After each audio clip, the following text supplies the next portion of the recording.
Well, good morning. I'm Pastor Steve of the Warwick Christian Fellowship. I'm glad you could be with me this morning. I wasn't sure I was going to do this devotion today. I'm not feeling that well, but I'm glad I could spend some time with you.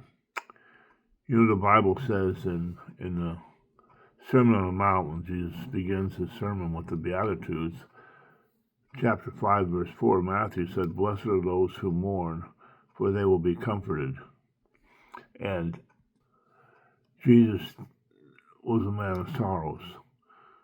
One of the most strongest verses in the Bible is where it said Jesus wept. And I wonder if the things that broke Jesus' heart, the things that caused him to weep, does it do that to us? It said, "Blessed are those who mourn." You know, I think today the church is a dry-eyed church in a hell-bent world. You know, one of the things that we have taught ourselves not to do in society is to mourn. So many churches today have these cheerleader enthusiasm type services, and I'm not speaking against joy, but the Bible says there's a time to laugh and a time to weep in Ecclesiastes. The best thing you can say about mourners is they have the sensitivity to feel, and their hearts are touched by the pain of others. And yet we do everything we can to keep ourselves from feeling any pain.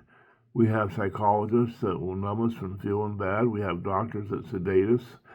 We have insurance agents that take away worries of money. And even as death, we have a mortuary to try and beautify us, to make death better than it is. On top of that, we go from one entertainment to another. And I think the word amuse means not to think about what's going on. We want to be amused through life instead of mourning in a broken world. But this is not the way of Jesus. Think about the things and the times that you've mourned or haven't mourned. Think about the things that Jesus would mourn of.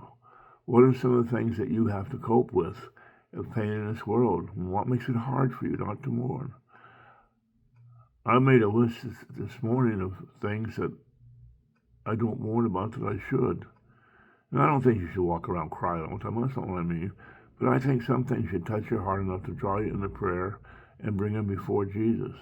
Things should touch you hard enough to make you want to reach forward and help others. Remember, it was Jesus that said, "Blessed are those who mourn, for they will be comforted." I hope this helps you. And I hope you are sensitive to the needs of others. And may God bless your day. And I'll see you later. Be well, friends.